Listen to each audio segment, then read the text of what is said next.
तन्मिलितं येन तस्मै श्रीगुरवे नमः। नमो विष्णुपादाय कृष्णप्रेष्ठाय भूतले श्रीमते जयपताकस्वामिनिति नामिने। नमो विष्णुपादाय कृष्णप्रेष्ठाय भूतले श्रीमते भक्तिवेदान्तस्वामिनिति नामिने। नमस्ते सारस्वती देवं गौरवाणी प्रचारिणे निर्विशेष शून्यवादी पाश्चात्यदेशतारिणे। जय श्री कृष्ण चैतन्य प्रभु नित्यानंद श्री अद्वैत गदाधर श्रीवासदि गौरभक्तवृंद। हरे कृष्ण कृष्ण कृष्ण हरे हरे, हरे राम राम राम हरे हरे।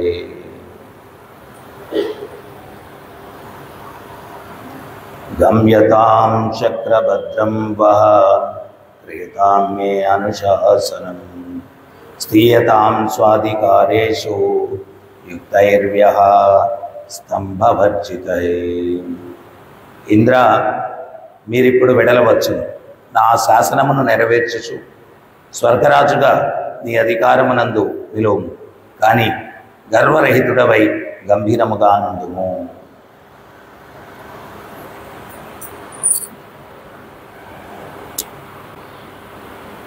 ఇంద్రుడు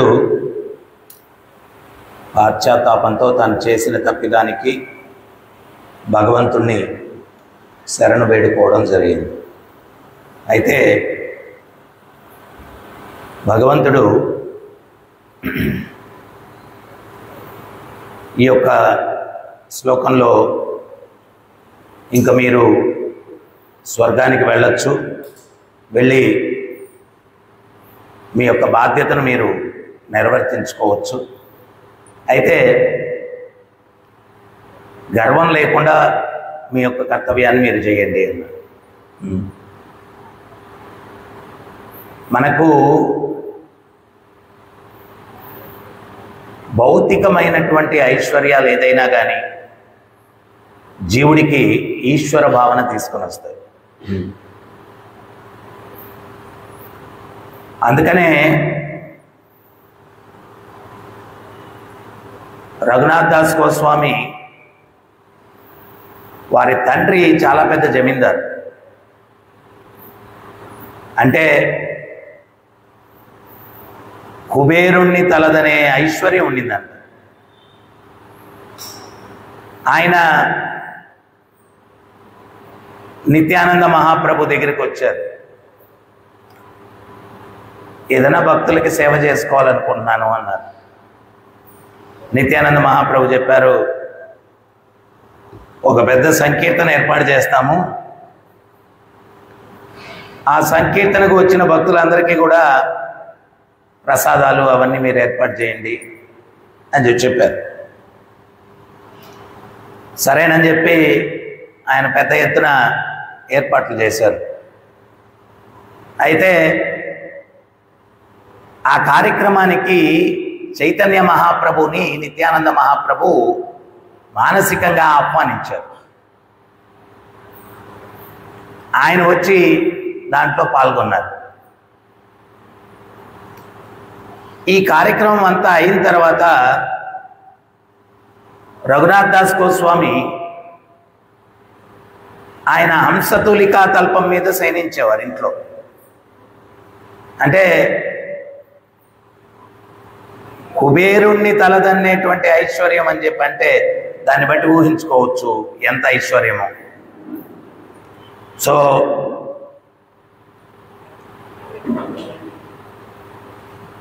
ఆ కార్యక్రమం అయిన తర్వాత ఈయన పంచలో పడుకుంటున్నాడు,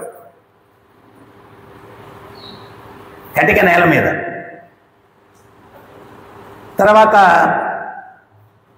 చైతన్య మహాప్రభుని కలవాలని చెప్పి పూరికి పారిపోవాలని చెప్పి ప్రయత్నం చేశారు. వాళ్ళ తండ్రి గారు ఎట్టో ఒకటి పట్టుకొని మళ్ళీ తీసుకొచ్చారు. ఒకరోజు ఆయన పూరికి పారిపోయాడు. రఘునాథ్ దాస్ గోస్వామి తండ్రి తోటి రఘునాథ్ దాస్ గోస్వామి తల్లి అంటూ ఉంది, వాడు వెళ్ళిపోకుండా ఏదైనా తాళ్ళు గిళ్ళతో బంధించేసి ఉండొచ్చు కదా. అప్పుడు తండ్రి ఏమంటాడంటే, కుబేరుణ్ణి తలదన్నే ఐశ్వర్యము, లక్ష్మీదేవి సౌందర్యంతో సమానమైనటువంటి సౌందర్యవతి అయినటువంటి భార్య, ఇవన్నీ వాడిని కట్టేయలేకపోతే తాళ్ళేం కట్టేస్తాయి? ఇవన్నీ కట్టేయలేకపోతే వాడిని తాళ్ళేం కట్టేస్తాయి?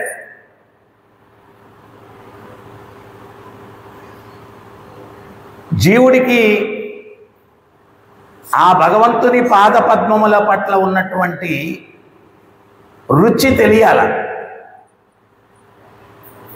ఆ రుచి ఒకసారి ఆస్వాదించాడు అంటే ఇంకా ప్రాపంచిక రుచులన్నీ కూడా తుచ్చం అనిపిస్తాయి. ప్రాపంచిక రుచులన్నీ కూడా తుచ్చం అనిపిస్తాయి. మనందరికీ కూడా ఆ రుచి ఇంకా కలగలేదు కాబట్టి ఇంకా మనసు అటు ఇటు పీకుతూ ఉంది. ఆ భగవంతుని పాదపద్మాల పట్ల సంపూర్ణ ఆకర్షితులైనటువంటి వ్యక్తికి ఈ ప్రపంచం అంతా కూడా నిర్జీవంగా కనిపిస్తుంది, ఎడారిలా కనిపిస్తుంది. దీంట్లో ఏమీ మాధుర్యం లేదు, దీంట్లో ఏం మాధుర్యం లేదు. ఆ కృష్ణుని నామం పట్ల మాధుర్యం, కృష్ణుని సేవ పట్ల మాధుర్యం, కృష్ణుని లీలాశ్రవణం, లీలల పట్ల మాధుర్యం, అవి పెరిగిపోతాయి. ఈయన పూరి వెళ్ళిపోయారు, చైతన్య మహాప్రభుని కలిశారు. చైతన్య మహాప్రభు స్వరూప్ దామోదర్ని ఈయనకి శిక్ష గురువుగా ఉంచారు. ఈయన అంత గొప్ప జమీందారుగా ఉన్నటువంటి వ్యక్తి పూరికి వచ్చేస్తే తండ్రికి తెలిసి సేవకుల్ని డబ్బుల్ని పంపించారు.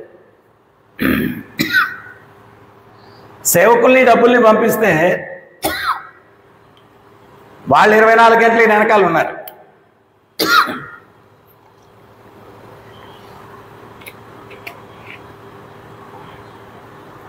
ఈయన అనుకున్నారు, ఇదేంట్రా బాబు, రామేశ్వరం పోయినా శనేశ్వరం పోనట్టు ఈ యొక్క గొడవ వీళ్ళందరూ వెనకాల అని తెలివిగా ఆలోచించారు. వీళ్ళందరూ ఎప్పుడు ఉంటారు? డబ్బులు ఉన్నంతవరకు ఉంటారు. అందుకనే ఏం చేశారంటే ఒక పెద్ద కార్యక్రమం ఏర్పాటు చేసి ఆ డబ్బులన్నీ కట్ చేశారు. ఎప్పుడే డబ్బులు అయిపోయాయో వీళ్ళందరూ మళ్ళీ వెళ్ళిపోయారు. అప్పుడు ఈయనేం చేస్తున్నాడు, అంత పెద్ద జమీందారుగా జీవితాన్ని గడిపిన ఆయన భిక్షాటన చేస్తాడు. ఇంతకు ముందు రోజుల్లో కూడా సాధువులు భిక్ష అంటే సేఫ్టీకి లేదు, దాచిపెట్టుకునేదానికి దానికి లేదు, ఏ రోజుకి ఆ రోజే. మధుకరి వృత్తి. ఆ మధుకరి అంటే తేనెటీగ అక్కడక్కడ వెళ్ళి కొంచెం కొంచెం తేనె సేకరిస్తుంది. అట్లాగే ఈ సాధువులు మధుకర వృత్తి. ఆ మధుకర వృత్తి అంటే ఆ ఇంటికి ఈ ఇంటికి వెళ్ళి కొంచెం ఆహారం స్వీకరించి మళ్ళీ డబ్బు కూడా అడగు. అది మధుకర వృత్తి. సో ఈయన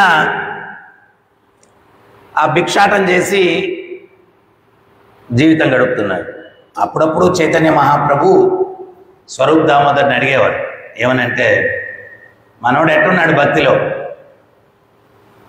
గురువు ఎప్పుడు కూడా శిష్యుని యొక్క ప్రోగ్రెస్, ఆధ్యాత్మికంగా వీడు ఎదుగుతున్నారా లేదా గమనిస్తూ ఉంటాడు. గురువు శిష్యుడు ఎదుగుతున్నాడంటే గురువుకు ఆనందం. ఎందువల్లంటే ఒక ఆత్మని నేను కృష్ణుడికి దగ్గరగా తీసుకెళ్తున్నాను.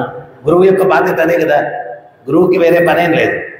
గురువు పని ఏంటి అంటే ఈ బద్ధ జీవులను ఏదో ఒక రకంగా విముక్తి కావించి వారిని కృష్ణుడి దగ్గరికి చేర్చేటువంటి వ్యాపారం, వేరే వ్యాపారం ఏం లేదు.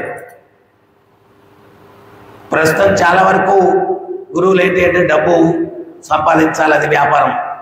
కానీ నిజమైన వ్యాపారం గురువుది ఏంటి అంటే ఈ బద్ధ జీవులకు మోక్షం కలిగించేటువంటి మార్గాన్ని చూపించి ఆ మార్గంలో వాళ్ళు పురోభివృద్ధి సాధిస్తున్నారా లేదా గమనించడం. అప్పుడు స్వరూప్ దామోదర్ చెప్పారు, లేదండి, వైరాగ్యంతోనే ఉన్నాడు, భిక్షాటం చేసుకుంటూ గడుపుతున్నాడు జీవితం, భిక్షాటం చేసుకుంటూ గడుపుతున్నాడు. మళ్ళా కొన్ని రోజుల తర్వాత ఎంక్వైరీ చేశారు, ఇప్పుడు ఎట్టా ఉన్నాడు. ఇప్పుడు భిక్ష కూడా అడగట్లేదండి ఎవరిని.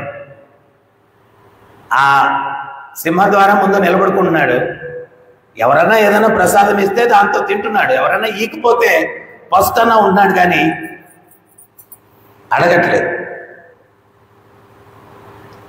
అడిగి తీసుకునేదాన్ని కూడా వ్యభిచార వృత్తి అన్నారు. వ్యభిచార వృత్తి. ఇప్పుడు అడిగితే ఇస్తే ఆనందపడతారు, ఇవ్వకపోతే ఇవ్వలేదని ఫీల్ అవుతారు. అంటే నువ్వు ఆధ్యాత్మికంగా ఎదుగుతున్నావంటే మంచైనా చెడైనా ఒకే రకంగా స్వీకరించాలా. నువ్వు ఇస్తే మంచోళ్ళు అనుకున్నావు, ఇవ్వకపోతే చెడ్డోళ్ళు అనుకున్నావు అంటే అది నువ్వు ఇంకా ఒక రకమైన బద్ధ స్థితిలోనే ఉన్నావు. సో ఈయన అడగడం మానేశాడు, ఒక దగ్గర నిలబడుకొని ఎవరన్నా ఇస్తే తీసుకుంది. శబాష్, ఎదుగుతున్నాడు భక్తిలో, అయితే భక్తిలో ఎదుగుతున్నాడు. ఇంకొన్ని రోజులు పోయిన తర్వాత ఎంక్వైరీ చేశాడు, ఇప్పుడేట ఉన్నాడు స్వామి, ఇప్పుడు ఎవరన్నా ఇస్తే కూడా తీసుకోవట్లేదని. మరి ఎట్లా జీవిస్తున్నాడు అన్నాడు చైతన్యం. ఆయనకేం తెలియదా, ఊరికే అడుగుతున్నాడు. మరి ఎట్లా జీవిస్తున్నాడు స్వామి? ఆనంద భాండార్ దగ్గర ప్రసాదాలు దగ్గర భక్తులు ప్రసాదాలను సేవించి వాళ్ళు మిగిల్చినది వాళ్ళు చేయగడుక్కొనగా వచ్చినటువంటి మెతుకులు ఆ కాలువలో ఉంటాయి కదా, వాటినన్నిటినీ సేకరించుకొని అవి సేవిస్తున్నాడు.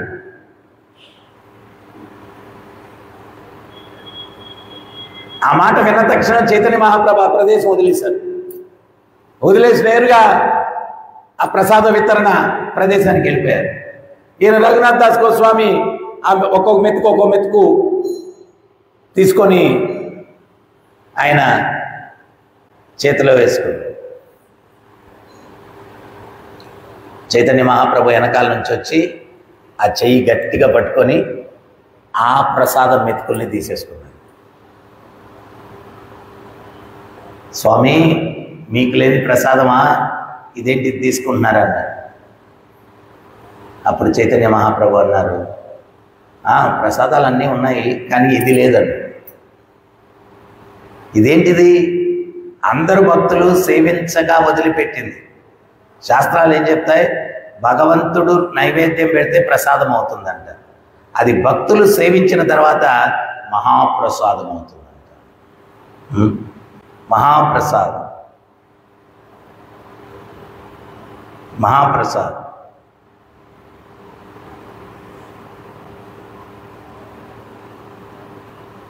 శాస్త్రాలు ఏం చెప్తాయంటే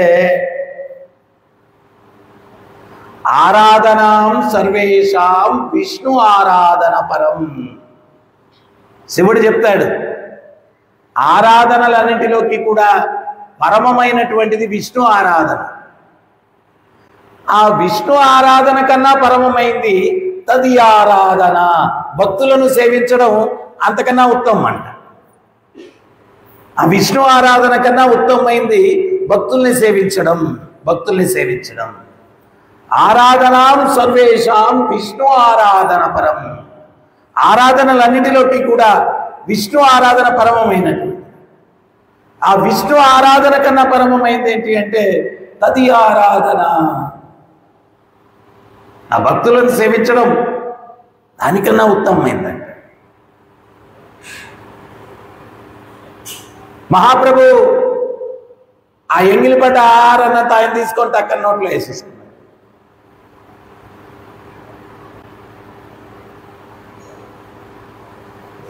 అంటే మనం అర్థం చేసుకోవాల్సింది ఏంటి అంటే ఇక్కడ చైతన్య మహాప్రభు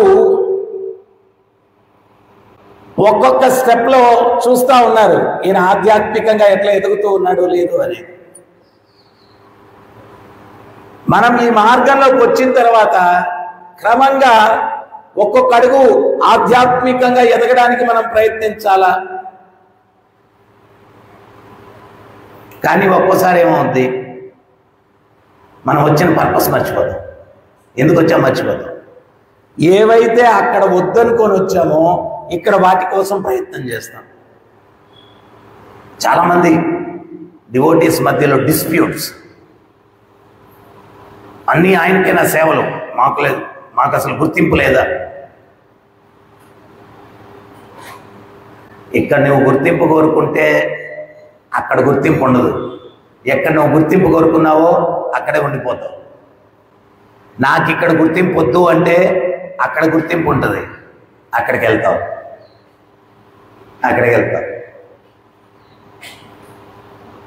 భక్తిలో ఈ మాయ ఎంత శక్తివంతమైందంటే మనల్ని తెలియకుండానే ఆ యొక్క మోహంలోకి లాగేస్తుంది. అసలు ఎందుకు వచ్చామనేటువంటిది మర్చిపోతాం. పర్పస్, అసలు నేను భక్తి భగవంతుడిని సేవించి ధరించడానికి వచ్చాను, అది మర్చిపోతాం. అందుకనే ఆధ్యాత్మిక మార్గంలో 3 హెరిడిల్స్ అన్నారు, 3 ప్రతిబంధకాలు: కామ, కాంచన, కీర్తి. కామ, కాంచన, కీర్తి, ఈ 3 హెరిడిల్స్. వాటిని మనం దాటగలగాల.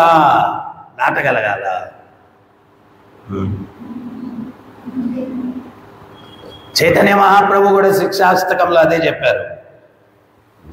నదనం నజనం న సుందరీం న కవితాంబా జగదీశ కామయే మమ జన్మని జన్మనీశ్వరే భవతా భక్తి రహితుకి త్వయి. నదనం, నాకు ధనం వద్దు. నజనం, జిందాబాద్ అనే అనుచరులు వద్దు. నా సుందరీమణుల సాంగత్యాన్ని కూడా నేను కోరుకోవట్లేదు. నా కవితాంబ జగదీశ కామయే, కవితా శక్తిని కూడా నేను కోరుకోవట్లేదు. ఈ 3 వదులనుకొని కవితా శక్తి దగ్గరికి వస్తాం. ఎవడైతే మంచిగా మాట్లాడతాడో, మంచిగా పాడతాడో, మళ్ళీ ఈ 3 ఆటోమేటిక్గా వస్తాయి వాడి వెనకాల. ప్రవచనం ఇవన్నీ చెప్తే డబ్బు ఇస్తారు, విరాళం ఇస్తారు. పురుషులు ఆకర్షితులు అవుతారు, స్త్రీలు ఆకర్షితులు అవుతారు. తర్వాత పేరు ప్రతిష్ట ఆటోమేటిక్గా వచ్చేస్తాయి. సో వీటన్నిటినీ కూడా మనం జాగ్రత్తగా హ్యాండిల్ చేయగలగాల. అందుకనే మెచ్యూరిటీ లేకుండా ఆయనకి ప్రచారం చేయి అంటే చాలా డేంజర్. ఆయన ప్రచారం చేస్తే ఇవన్నీ మనల్ని అనుసరిస్తే వాటిని నువ్వు జీర్ణించుకోగలవా, లేకపోతే పతితుడైపోతావు.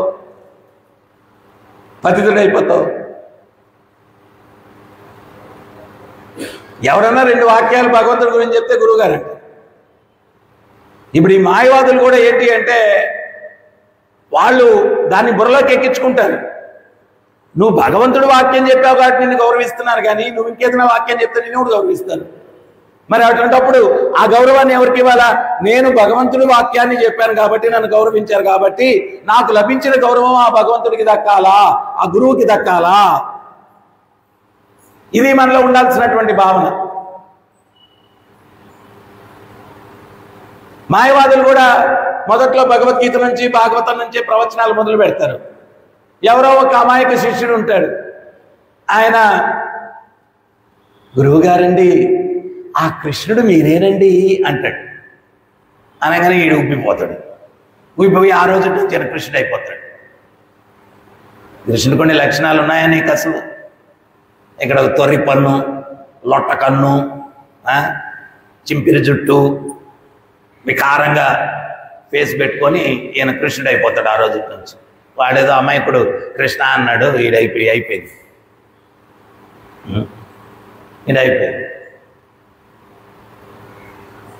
ఇవన్నీ కూడా మనం చాలా చాలా కేర్ఫుల్గా ఉండాలి. అందుకనే ఇక్కడ ఇంద్రుడికి చెప్తున్నాడు భగవంతుడు, అహంకారము లేకుండా నీకు ఇదంతా కూడా కృష్ణుని యొక్క కృప అనేటువంటిది, ఆ యొక్క కృప నీ మీద ఎట్లా ప్రసురిస్తూ ఉంది అనేటువంటిది నువ్వు మర్చిపోతే నువ్వు భక్తులు కాదు. భగవద్గీతలో అదే చెప్తాడు భగవంతుడు. ప్రకృతి క్రియమాణాని గుణైకర్మాణి సర్వసం అహంకార విమూఢాత్మ కర్తాహమితి మన్యతే. అహంకార విమూఢాత్మ కర్తాహమితి మన్యతే. నేనే అన్నిటికీ కర్తనని చెప్పి అహంకారంలో ఉన్నటువంటి విమూఢాత్మ అనుకుంటాడు.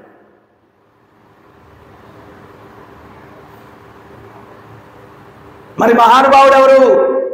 బహునాం జన్మనామంతే జ్ఞానవాన్మాన్ ప్రపద్యతే వాసుదేవ సర్వమితి సమహాత్మా సుదుర్లభ. మహాత్ముడు ఎవరయ్యా అంటే అన్నిటికీ కారణమా వాసుదేవుడు, నేను కాదు. వాసుదేవ సర్వమితి. అందుకనే పరమ భాగవతుల్ని భక్తుల్ని ఏమన్నారంటే వాసుదేవ పరాయణులు అన్నారు. హరే కృష్ణ కృష్ణ కృష్ణ హరే హరే హరే రామ రామ రామ హరే హరే. వాసుదేవ పరాయణులు, వాసుదేవ సర్వమితి. సర్వం ఆ కృష్ణుని కృప, ఆ కృష్ణుని కృప. కృష్ణుని కృప లేకపోతే ఏం లేదు. ఈ పొగడ్తల్ని వీటన్నిటిని కూడా బుర్రలోకి ఎక్కించుకోడు.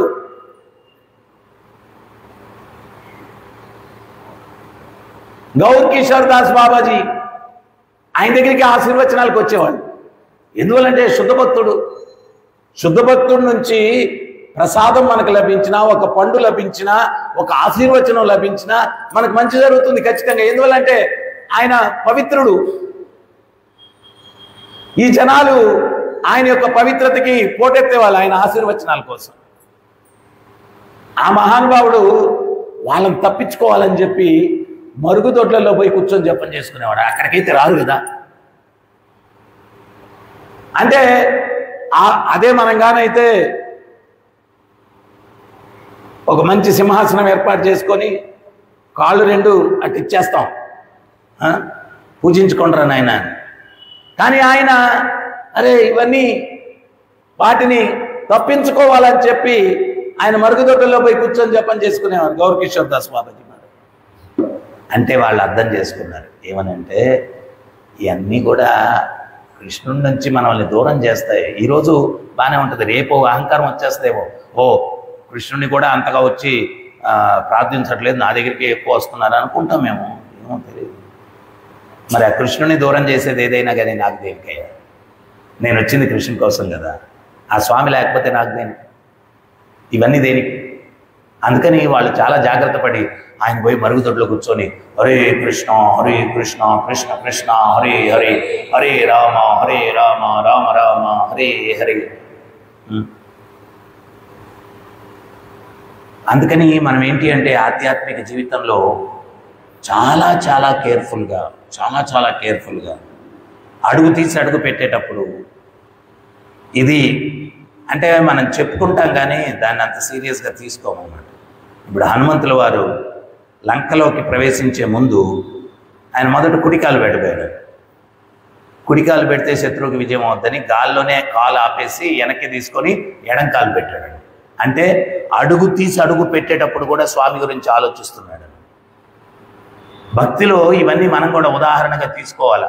మనం వేసే ప్రతి ఒక్క అడుగు కూడా అది కృష్ణుని దగ్గరకు నన్ను తీసుకెళ్తుందా, కృష్ణునికి దూరం చేస్తుందా అని ఆలోచించాలి. అట్లా ఆలోచించి జీవితాన్ని గడిపినప్పుడే నువ్వు తపస్సు చేసినట్టు. తపస్సు అనేది ఏంటి? ఆ భగవంతుణ్ణి ప్రసన్నం చేసుకునేదానికి చేసే తపస్సు. మరి నువ్వు పిచ్చి పిచ్చిగా గడిపేస్తే ఆ తపస్సు కాదు, అది భోగం అవుతుంది. తపస్సు ఏదవుతుంది అంటే ఏమి చేసినా కానీ ఆ భగవంతుడిని అది సంతృప్తి పరుస్తుందా లేదా, లేకపోతే నేను చేయను.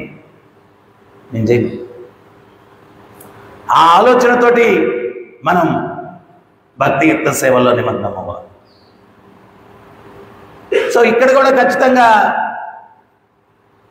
డీవియేషన్ వస్తుంది. అందుకని ఇంకొకటి కూడా ఉంది ఇక్కడ ముఖ్యంగా. మనం ఆధ్యాత్మిక జీవితం ఏంటి అంటే గురువు యొక్క పర్యవేక్షణలో మనం చేయాలి భక్తి. ఫిజికల్గా మనల్ని గురువు గమనిస్తుండాలి.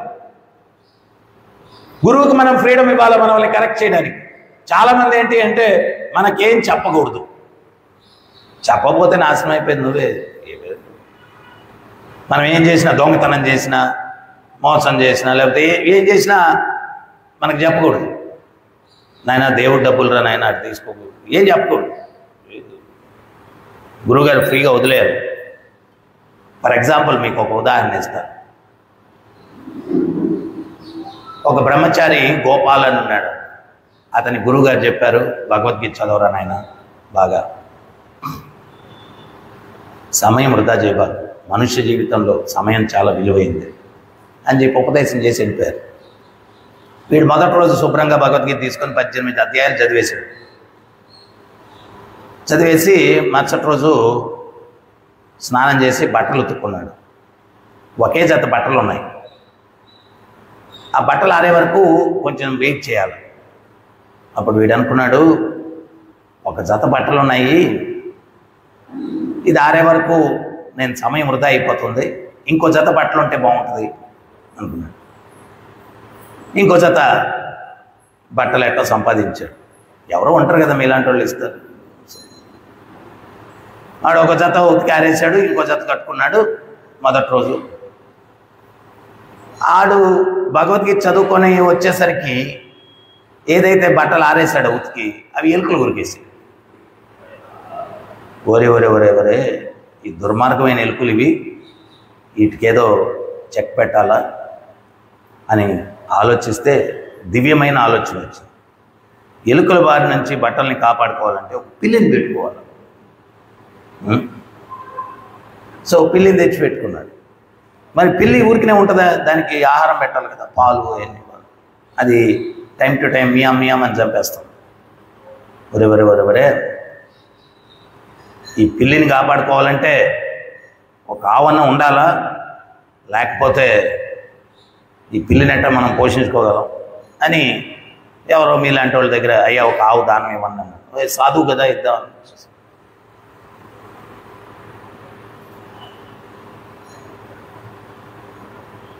పిల్లి మియాం కన్నా ఆవు అంబా ఎక్కువైపోయింది. దానికి టైం టు టైం ఆహారం పెట్టాలా, అంతా చూసుకోవాలి కదా, చిన్న విషయంగా. మళ్ళా కూర్చొని ఆలోచించాడు, ఈ ఆవును చూసుకోవడం చాలా కష్టంగా ఉంది, ఏం చేయాలా? ఒక పెళ్లి చేసుకుంటే ఇల్లాలుగానే ఉన్నది అనుకోండి. ఇప్పుడు ఆవును చూసుకుంటుంది, నన్ను చూసుకుంటుంది. అందరూ నన్ను చూసుకుంటుంది అనుకుంటారు, కానీ మనం చూసుకోవాలి, అది వేరే విషయం. పెళ్ళైన తర్వాత నన్ను ఏం చూసేది.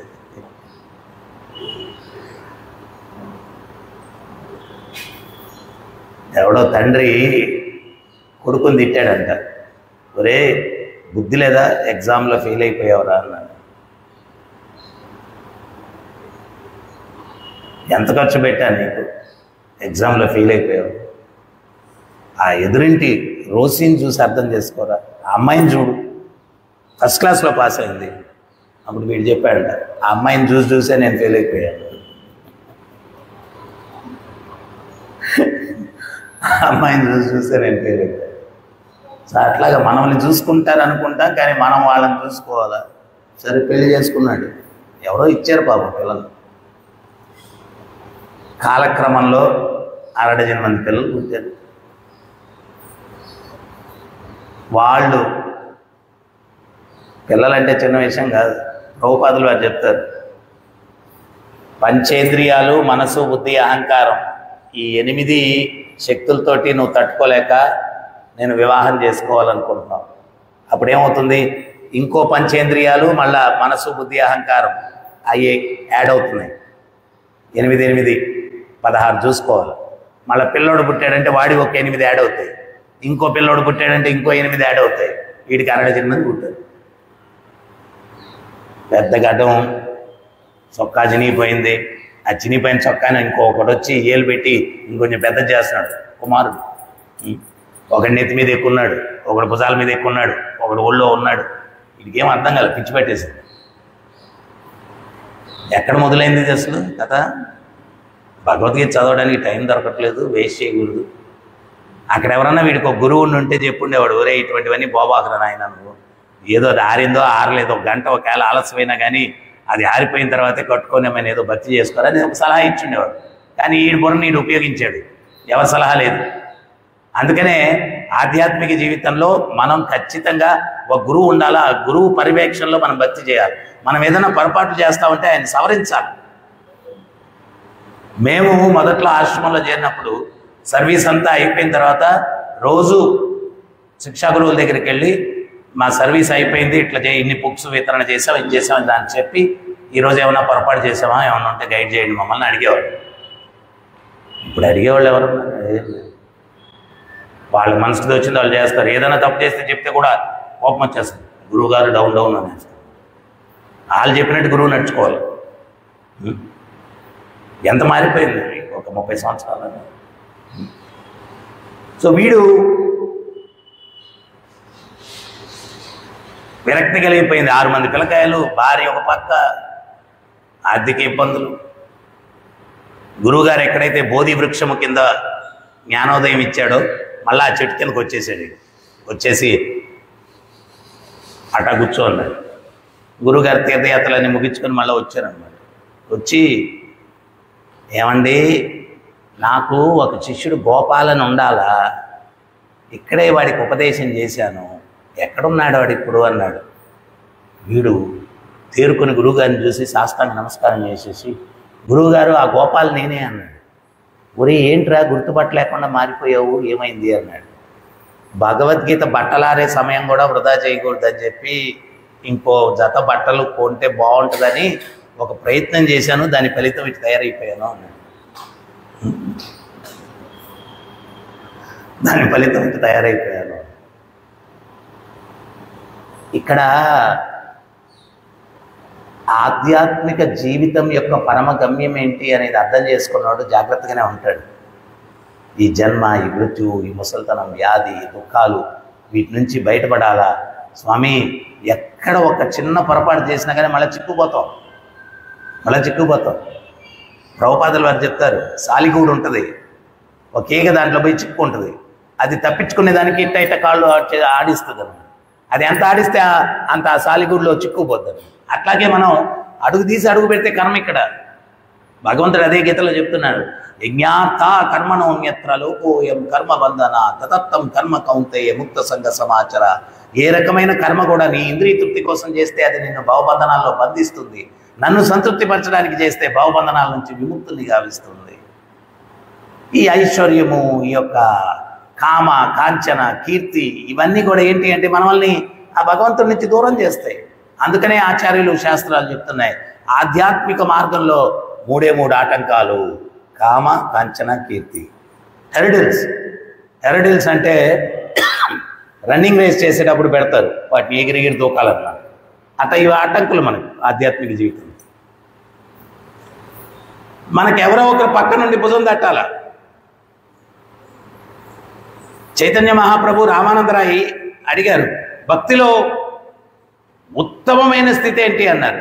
ఆయన వర్ణాశ్రమ ధర్మం పాటించడము, తర్వాత బ్రహ్మచర్యాన్ని ఏదేదో చెప్పారు. లాస్ట్కి వచ్చేసరికి ఒక పాయింట్ చెప్పారు, భగవద్భక్తుల సాంగత్యంలో భక్తి చేయడం ఉత్తమం అన్నాడు. భగవద్భక్తుల సాంగత్యం లేకపోతే మనకేమవుతుందంటే మనం ఈ బ్రహ్మచారిలాగా అయిపోద్ది. ఆడికి ఎవరు చెప్పేవాళ్ళు లేరు. ఒక జత బట్టలతో తయారైంది, 6 పిల్లలతో ఎండ్ అయింది సినిమా. 6 పిల్లలతో ఎండ్ అయింది వాడికి. సో వాడికి పక్కన ఎవరు లేరు, వద్దురా గైడ్ చేసే వాళ్ళు ఎవరు లేరు. వాడు మనసుకి ఏదో వచ్చిందో చేసుకుని వెళ్ళిపోయాడు. సో అందుకనే చైతన్య మహాప్రభు చెప్పారు, భక్తుల సాంగత్యం అన్నటువంటిది ఫెన్సింగ్, కంచె లాంటిది మన భక్తికి. కంచె లేకపోతే పంట జంతువులు మేసేస్తాయి, అవునా కదా? కంచె ఉండాలి. ఆ కంచె ఉంటే జంతువులు మేయకుండా ఉంటాయి. సో భక్తుల సాంగత్యం ఏంటి అంటే కంచె లాంటిది.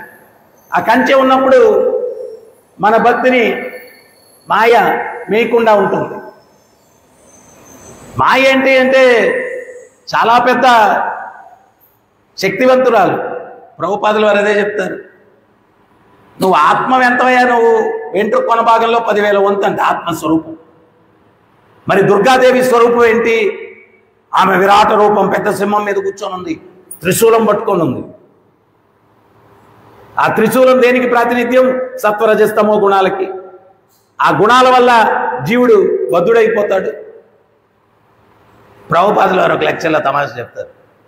జైల్లో పెద్ద పెద్ద గోడలు కట్టుంటారు, ఎలక్ట్రికల్ వైర్ లాగుంటారు, వాళ్ళు దాంట్లో నుంచి అంత బందోబస్తు, మళ్ళీ గన్ మ్యాన్స్ అందరు ఉన్నా కానీ వాళ్ళు దాంట్లో నుంచి పారిపోవడానికి ప్రయత్నం చేస్తూ ఉంటారు.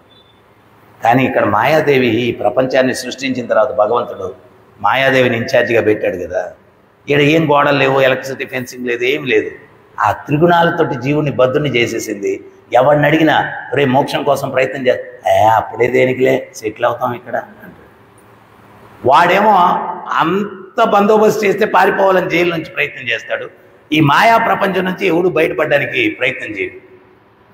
బాగుందేనా, ఉందాం.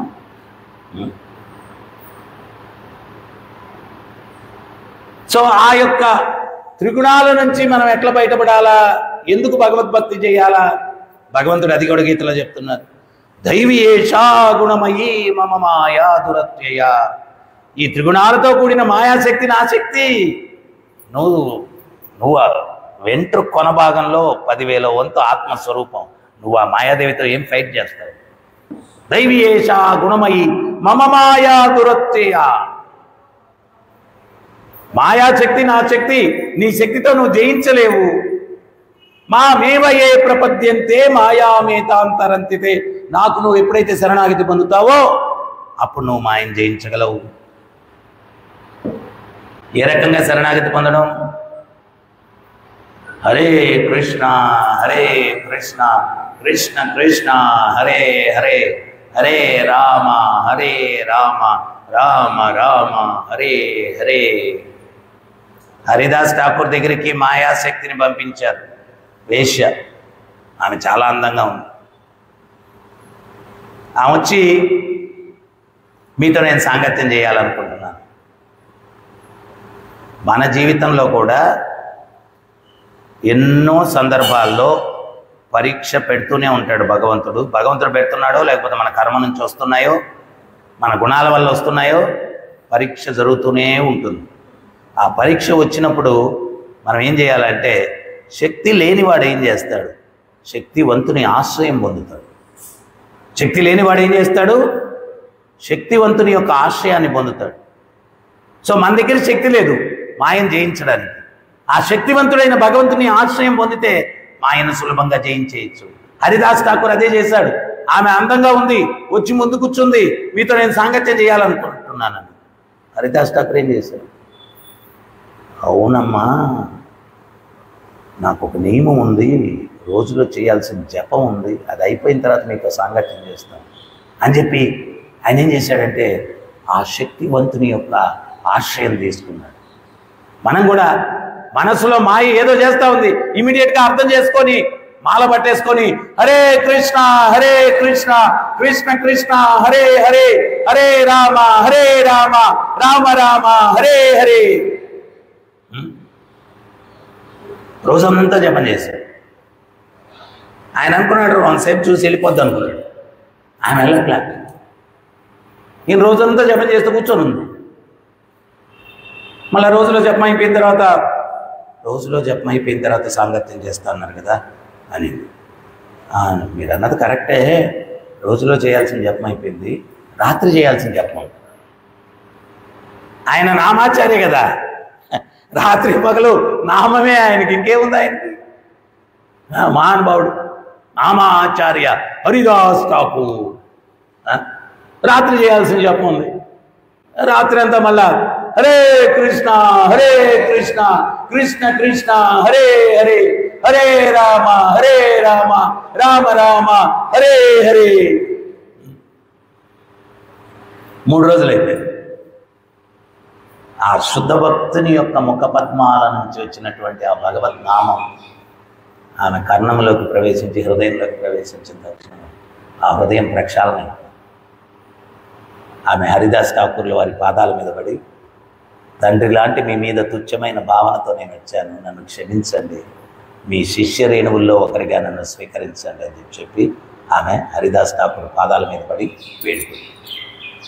హరిదాస్ ఠాకూర్ ఆమెకి దీక్షనిచ్చి ఆ ప్రదేశాన్ని ఆమెకి వదిలిపెట్టేసి వెళ్ళిపోయాడు. సో ఇక్కడ మనం గమనించాల్సింది ఏంటి అంటే, మనకు శక్తి లేదు, మనం మాయాదేవి జయించలేదు. ఇప్పుడు ఏదైనా ఒక రాజ్యం ఉంటుంది, ఆ రాజ్యం బలహీనంగా ఉంది. ఎవరన్నా దండయాత్రకు వస్తున్నప్పుడు ఇంకో పెద్ద రాజ్యం యొక్క సపోర్ట్ తీసుకుంటారు, నాకు సపోర్ట్ చేయండి, నా రాజ్యాన్ని కాపాడుకునేదాన్ని. మనం కూడా మాయను జయించే శక్తి మనకు లేదు. ఆమె చాలా పెద్ద ఆమె ఎవరు? సాక్షాత్ భగవంతుని యొక్క సోదరి నారాయణి. నారాయణి ఆమెను మనం ఎక్కడ ఢీకొనగలం? సో అందుకని ఎప్పుడైతే మనం కృష్ణునికి శరణాగతి పొందుతామో ఆ మహామాయ యోగమాయగా మారిపోద్ది. యోగమాయ ఏంటి అంటే జీవుల్ని భగవంతునికి దగ్గర చేయడం. బృందావనంలో అన్ని భగవద్లీలలకు కూడా ఏర్పాట్లు చేసేది ఎవరు అంటే యోగమాయ. యోగమాయ అన్ని భగవద్లీలలకి. సో మనం ఎప్పుడైతే కృష్ణునికి ఎంత తీవ్రంగా శరణాగతి పొందుతూ ఉంటామో అంత త్వరితగతిలో మహామాయ యోగమాయగా మారిపోతుంది. యోగమాయ ప్రభావం అంటే ఆ యోగేశ్వరుడి దగ్గరికి తీసుకెళ్తుంది మన వాళ్ళని, మహామాయ దూరం చేస్తుంది. అతని చెప్పి ఆమె తప్పు కాదు, ఆమె సర్వీస్. ప్రభుపాదులు గారు చెప్తారు, మేలిమి బంగారాన్ని తయారు చేయాలంటే బాగా బంగారాన్ని వేడి చేసి కాల్చి సుత్తితో కొట్టితే అది మేలిమి బంగారంగా తయారవుతుంది. మనల్ని కూడా పరీక్షలు పెట్టి ఎన్నిసార్లు ఆమె పరీక్ష పెడితే అన్నిసార్లు అమ్మా తల్లి నీకు నమస్కారం, నువ్వు వద్దమ్మా, నా కృష్ణుడు కావాలి తల్లి, నన్ను వదిలే తల్లి. ఎన్నిసార్లు ఆ రకంగా ఆమెను తిరస్కరించి నా కృష్ణుడు కావాలా. ప్రతిసారి ఆమె పెట్టే పరీక్షలో నాకు నువ్వు వద్దు తల్లి, నన్ను వదిలే, కృష్ణుడు కావాలని ఎవడైతే కృష్ణుడు పక్క చూస్తాడో వాడికి మార్కులు పడుతూ ఉంటాయి. ఆడు మార్కులు పడే కొంది ఆడు అడ్వాన్స్ అవుతాడు, క్లాస్ పెరుగుతూ ఉంటాడు. కనిష్టాధికారి నుంచి మధ్యమాధికారి నుంచి ఉత్తమాధికారి క్లాస్ పెరుగుద్ది వాడు. ఆ మార్కులు పడే కొంది, పాస్ అయ్యే కొంది ఎగ్జామ్లో ఆడికి ప్రమోషన్ వస్తూ ఉంటుంది. కనిష్టాధికారి నుంచి మధ్యమాధికారి నుంచి ఉత్తమాధికారి. అట్టని చెప్పి ప్రమోషన్ కోసం చేయడు వాడు సహజంగానే. ఉత్తమాధికారి ఎవరు అంటే అందరికన్నా నేను అదముణ్ణి అని చెప్పి అనుకునేవాడు ఉత్తమాధికారి అని చెప్పి. కనిష్టాధికారి ఎవరు అంటే నన్ను మించిన గొప్ప భక్తుడు ఇంకోటి లేడు అనుకునేవాడు కనిష్టాధికారి. ఇవి కూడా ఉదాహరణలు ఉన్నాయి. మహాభారతంలో ధర్మరాజుని దుర్యోధనుడిని ఇద్దరిని పిలిచారు పెద్దలందరూ కూడా. దుర్యోధనుడికి చెప్పాడు, నీకన్నా గొప్పవాడిని వెతికి తీసుకురావయ్యా అన్నారు. ధర్మరాజుకి చెప్పాడు, నీకన్నా అదముడిని వెతికి తీసుకురావయ్యా అన్నారు. ఇద్దరు పోయి వచ్చేశారు. ధర్మరాజు అన్నాడు, స్వామి క్షమించాలా, నాకన్నా అదముడు ఈ సృష్టిలో ఇంకెవరు లేరన్నాడు ధర్మరాజు. దుర్యోధనుడు బయటకు వచ్చేసి నాకన్నా గొప్పని ఎతికి పట్టుకురమ్మన్నారు. నన్ను మించిన గొప్పడు ఇంకెవడు లేడు.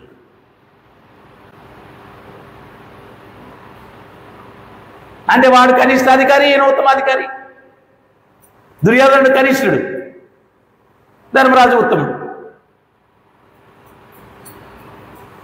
సో అందుకని ఎందుకు ఎల్లవేళలా స్వామిని స్మరించాలా, ఎల్లవేళలా స్వామి సేవలో ఉండాలా అంటే ఆయన శక్తిమాన్, మన దగ్గర శక్తి లేదు. ఆయనకి శరణాగతి పొందితే మనల్ని మనం రక్షించుకోగలం, ఈ సంసార చక్రం నుంచి మనల్ని మనం రక్షించుకోగలం. అందుకని చెప్పి ఎప్పుడు ఆయన స్మరణలో ఉండాలి, ఎప్పుడు ఆయన ధ్యానంలో ఉండాలి, ఎప్పుడు ఆయనతో సంబంధం కలిగి ఉండాలి. సంబంధం విడిపోతే శక్తి పోతుంది, శక్తి పోతే మాయాదేవి పీల్చేస్తుంది, అంతే, ఫినిష్. ఇక్కడ భగవంతుడు ఇంద్రుడికి చెప్తున్నాడు, అహంకారం లేకుండా నీ పరిపాలన చేసుకో, వెళ్ళింకా అని చెప్పి ఇంద్రుడికి చెప్తున్నాడు. మనం కూడా భక్తిలో అహంకారం లేకుండా, అహంకారం తీసుకొచ్చేటువంటివన్నీ కూడా ఈ మూడే ఆటంకాలు, కామ, కాంచన, కీర్తి, మనం వీటితోటి కేర్ఫుల్గా ఉండాలి. హరే కృష్ణ. ఎవరికైనా ఏమైనా సందేహాలు, doubts?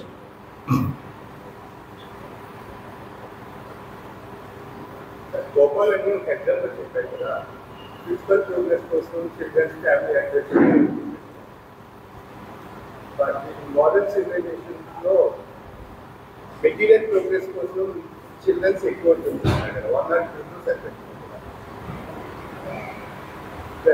Few decades onwards, family planning operations ప్రభుత్వ దృష్టిలో కూడా మోడల్స్ సోల్కి అంటే ఫ్యామిలీ ప్లానింగ్ ఆపరేషన్స్ అనేది సోల్కి అదేనా ప్రశ్న? యాక్చువల్గా ఫ్యామిలీ ప్లానింగ్ ఆపరేషన్ అన్నటువంటిది శాస్త్ర విరుద్ధం. శాస్త్ర విరుద్ధం. సో అది శాస్త్రాలు ప్రోత్సహించవు దాన్ని. తర్వాత గోపాలకి పిల్లలు ఎక్కువయ్యారు అని చెప్పి అన్నామంటే అది ఒక ఉదాహరణ వాడుకున్నాం. కానీ భక్తి వినోద్ ఠాకూర్ చెప్తున్నారు, భగవద్భక్తులను పుట్టించాలంటే నేను 100 మంది పిల్లలు కనడానికి సిద్ధంగా ఉన్నాను. భక్తి వినోద్ ఠాకూర్ పిల్లలు పుట్టించడం తప్పు కాదు, కానీ వాళ్ళకి మంచి మార్గదర్శకం ఇవ్వగలగాలి. వాళ్ళకి మంచి మార్గదర్శకం ఇవ్వగలగాలి. ఇప్పుడు మీరు ప్రచేతసులు లేకపోతే ఈ దక్షుడు, వీళ్ళ ప్రజాపతులు, వీళ్ళందరూ ఉన్నారు. వాళ్ళని పుట్టించిన తర్వాత వాళ్ళకి ఇచ్చిన డ్యూటీనే పిల్లల్ని పుట్టించమని, ప్రోజని సృష్టిని పెంచమని. ఎందువల్లంటే ఆత్మలు ఉన్నాయి కదా, వెయిటింగ్లో ఉన్నాయి, వాటికి జన్మ కావాలా. సో ప్రాసెస్ అంతా జరగాల. ఇక్కడ పిల్లలను పుట్టించడం తప్పు కాదు. అంటే అదెందుకు వాడుతున్నాం మనం అంటే, ఆయన బ్రహ్మచారిగా ఉండి ఏదో చేయాలనుకుని ఏదో ఎండ్ అయింది, అందుకని ఉదాహరణకు వాడుకుంటున్నాం మనం ఆయన. అంతేగాని పిల్లలు పుట్టించడం అనేటువంటిది తప్పు కాదు. పిల్లల్ని పుట్టించి వాళ్ళని భక్తి మార్గంలోకి తీసుకొస్తే అంతకన్నా గొప్ప విశేషం ఏమని చెప్పండి. ఒక 100 మంది పిల్లలకి మోక్షం ఇచ్చే మార్గం చూపించామంటే తప్పే ఉంది. బ్రహ్మాండం. 100 కాకపోతే 1 పుట్టించమనండి. కానీ భక్తులు చేయగలగాలి. ఇంతకుముందు పెద్దోళ్ళు అదే చేసేవారు. మన పూర్వీకులకి అందరికీ 1 2 ఉన్నారా? ఒక్కొక్కరికి 10 మంది, చాలామంది ఉన్నారు. వాళ్ళందరూ కూడా ఏదో ఒక రకంగా ఆధ్యాత్మికంగా అట్లా ఇట్లా ఉన్నారు. వాళ్ళు మార్గదర్శకం ఇస్తున్నారు. అంటే ఇంతకు ముందు రోజుల్లో ఏంటి అంటే, ఈ గర్భాధారణ సంస్కారం అనేటువంటిది అది కూడా ఒక యజ్ఞం. వాళ్ళు కేవలం పిల్లలను పుట్టించడం అంటే అదేదో ఇంద్రియ తృప్తి కోసమనే కాదనమాట. అది కూడా ఒక సంస్కారం. ఎన్నో సంస్కారాలు ఉన్నాయి. ఆ సంస్కారాల్లో గర్భాధారణ సంస్కారం కూడా ఒక సంస్కారం. అది కూడా స్వామి యొక్క కైంకర్యానికి వాళ్ళు అది చేసేటువంటి వారు. ఇప్పుడు రాను రాను కేవలం ఇంద్రియ భోగమే పరమార్థం అయిపోయింది. అందుకనే ఒకసారి ఒక భక్తుడు గుళ్ళో చేరిపోతే వాళ్ళ తల్లిదండ్రులు వచ్చేసి రౌడీలు తీసుకొని వచ్చేసి చాలా పెద్ద గొడవ చేసి గందరగోళం చేశారు. మేమందరం విట్నెస్ ఉన్నాం అక్కడ ఏం జరుగుతుందా అని. ఆ పిల్లోడు ఇచ్చిన ఒక్క ప్రశ్నకు వాళ్ళు చుప్ చాప్ అయిపోయి వెళ్ళిపోయారు అనమాట. ఆ తల్లిదండ్రులు ఏమన్నారంటే, రేయ్ నిన్ను పుట్టించింది ఇట్లా భక్తుడు అయిపోతావని, నువ్వు చచ్చిపోయినా పర్వాలేదురా, చచ్చిపోయాడు అనుకుంటాం, మాకెంత అవమానం, ఈ బోడి కొట్టి పిలక పెట్టుకొని నువ్వు సాధువులు సన్యాసి అయిపోయావంటే ఎంత అవమానం అని చెప్పి ఏదేదో మాట్లాడుతుంటే ఆ పిల్లోడు ఒకటే అడిగాడు, అసలు నేను పుడతాననుకొని పుట్టించారా నన్ను చెప్పండి అన్నాడు. మీరేదో ఇంద్రియ భోగానికి నేను పుట్టాను, నేను పుడతానని అసలు ఏమన్నా నన్ను పుట్టించారా? వాళ్ళు బిక్కముఖాలు వేసారు ఆ ప్రశ్నకి. వేసి ఏమైనా ఒకరి ముఖాలు ఒకరు చూసుకొని తల్లిదండ్రులు వెళ్ళిపోయారు. ఏదో మనం కర్మ చేసుకున్నాం కాబట్టి వాళ్ళ గర్భంలో పుట్టాలా, ఇవన్నీ జరిగే ప్రాసెస్ జరుగుతుంది కూడా. కానీ ఇవన్నీ భగవత్ నిర్ణయమే, పుట్టడము ఇవన్నీ కూడా భగవత్ నిర్ణయమే. కానీ భగవద్గీతలో అదే భగవంతుడు చెప్తాడు, ధర్మంగా జరిగేటువంటి కామం నేను అంటాడు. ధర్మముగా జరిగేటువంటి కామం నేను అంటాడు.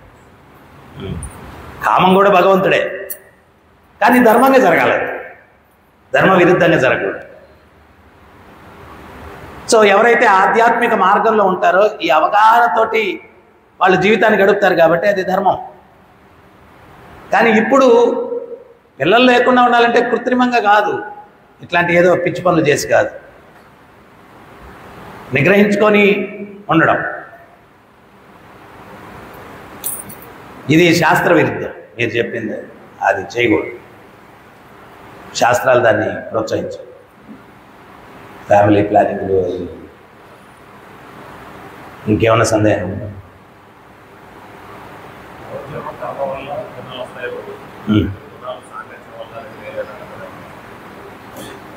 ప్రశ్న ఏంటి అంటే పూర్వజన్మ కర్మల వల్ల గుణాలు వస్తాయా లేకపోతే సాంగత్యం వల్ల గుణాలు వస్తాయా? పూర్వజన్మ కర్మ వల్లే అటువంటి సాంగత్యంలోకి పోతున్నామా? ఆ కర్మ పూర్వజన్మ కర్మ బాగుందంటే అటువంటి సాంగత్యానికి పోము.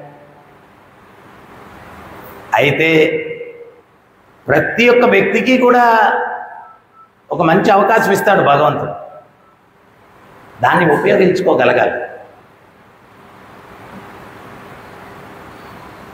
అందుకనే భగవంతుడు గీతలో చెప్పాడు, మనుష్యానాం సహస్రేషు కచ్చిత్ యతతి సిద్ధయే యతతామపి సిద్ధానాం కచ్చిత్ మాం వేతి తత్వత. మనుష్యానాం సహస్రేషు, ఎన్నో వేల మందిలో ఎవరో ఒక్కరు ప్రయత్నం చేస్తారు. ప్రయత్నం చేసిన వాళ్ళలో కూడా ఎవడో ఒక్కడు అర్థం చేసుకుంటాడు. అర్థం చేసుకున్న వాళ్ళలో కూడా ఎవడో ఒక్కడు నన్ను చేరుకుంటాడు. అందుకనే మన కళ్ళ ముందే చాలామంది భక్తిలోకి వస్తుంటారు, పోతూ ఉంటారు. సో అందుకని మనం స్వామి స్వామి స్వామి స్వామి ఆ చివరిగా నిన్ను చేరుకునేవాడు అన్నావు కదా, ఆ లిస్టులో నేను ఉండాలి, ఆ లిస్టులో నేను ఉండాలి అని జాగ్రత్త పడాలి. జాగ్రత్త.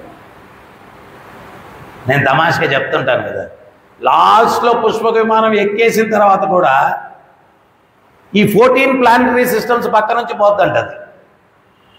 ఈ 14 పూర్ణ భాండాల పక్క నుంచి పుష్పక విమానం పోద్దంటది. ఇంకెట్టాగో నరకాలు వాటి పక్క నుంచి వెళ్తే ఏం ఇన్స్పిరేషన్ ఉంటుంది? నేను కూడా వచ్చి దూకేస్తాను, కాల్ చేయండి, నన్ను కోసేయండి అని చెప్పేమంటాం కాదు. అక్కడ కేర్ఫుల్గానే ఉంటాం. ఈ స్వర్గం పక్క నుంచి వెళ్ళినప్పుడు అక్కడ అప్సరసలు చక్కగా నృత్యం చేస్తూ పోవుచున్నావా నరాజా అంటారంట. మెడ తిరిగిందంటే చూసుకోండి, ఆడ కూడా మెడ తిప్పకూడదు. లాస్ట్ పరీక్ష అది. కేర్ఫుల్గా ఉంటుంది. సో మనం ఈ రఘునాథ్ దాస్ గోస్వామి వీళ్ళలాగా నిత్యానంద మహాప్రభు దగ్గరికి వచ్చి అంటాడు రఘునాథ్ దాస్ గోస్వామి, నాకు అసలు ఆ ఇంట్లో హంసతూలికా తల్పం వీటి మీద పడుకోవాలా లేదు, నాకు ఎందుకో అర్థం కావట్లేదు, ఏంటి కారణం ఏంటంటే అప్పుడు నిత్యానంద మహాప్రభు చెప్తారు, ఆ దేవదేవుడు అఖిలాండ కోటి బ్రహ్మాండ నాయకుడు గౌరంగ మహాప్రభు యొక్క పాదపద్మముల నుంచి వచ్చినటువంటి సుగంధాన్ని చవి చూసావు, ఇంకా నీకు ప్రాపంచిక సుగంధాల పట్ల ఆసక్తి ఉంటుందయ్యా అంటాడు. ఆ గౌరంగ మహాప్రభు పాదపద్మముల నుంచి వెలువడేటువంటి సుగంధాన్ని నువ్వు చవి చూసావు, ఇంకా ప్రాపంచిక సుగంధాల పట్ల ఆసక్తి ఉంటుంది. ఫినిష్ అయిపోయింది. మన జీవితంలో కూడా ఆ సుగంధం అది మనం దొరికే వరకే, దొరికిన తర్వాత ఇంకా మనకు ప్రాపంచికంగా వస్తుంది విరక్తి.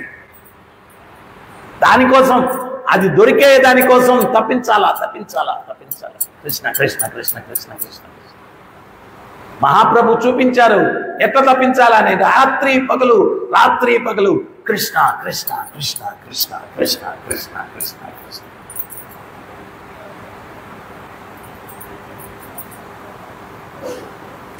సో కర్మ ప్రభావమే మనం ఎవడో పనికి మనల్ని కలుస్తాం, కర్మ ప్రభావమే ఒక మహాత్ముని కలుస్తాం. దేని కర్మ ప్రభావం? సో సాధన ఎందుకు చేయాలంటే, సాధన ఎంత తొందరగా చేస్తూ ఉంటే, ఎక్కువ చేస్తూ ఉంటే అప్పుడు ఏమవుతుందంటే ఈ కర్మ అంతా బర్న్ అయిపోతుంది. ఎంత తొందరగా కర్మ బర్న్ అయిపోతే అంత తొందరగా మనం వాటిని అనుభవించాల్సిన అవసరం లేకుండా కృష్ణుడి దగ్గరికి వెళ్ళేదానికి అవకాశం.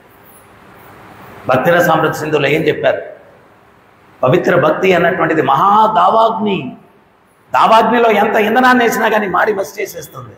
సో ఈ యొక్క పవిత్ర భక్తి అన్నటువంటి దావాగ్ని మన కర్మలన్నీ ప్రక్షాళన అయిపోతాయి. అందుకని అరే అవకాశం ఉంటే 2 మార్లు ఎక్స్ట్రా చేయి, సేవ ఎక్కువ చేయి, ఇవన్నీ చేస్తే నీ కర్మ బంధం ఉంది.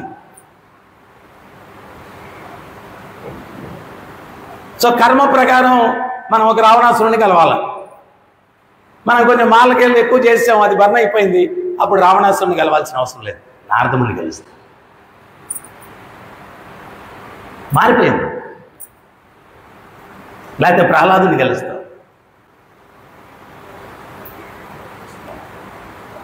హరే కృష్ణ.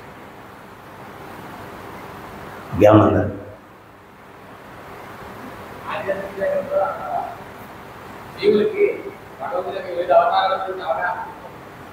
ఎక్కడ ఉంటుంది?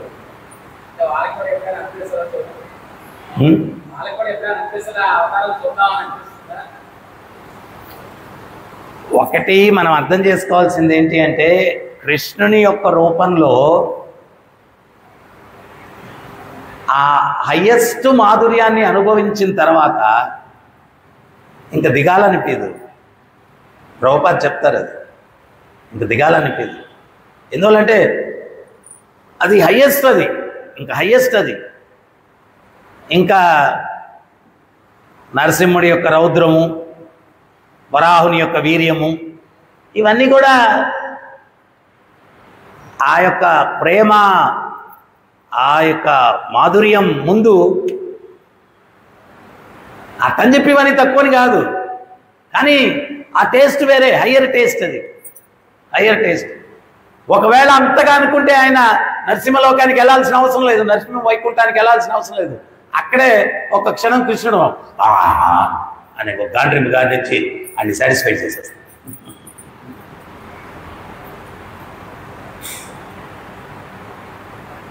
అక్కడే వివిధ రకాల యాక్టివిటీస్.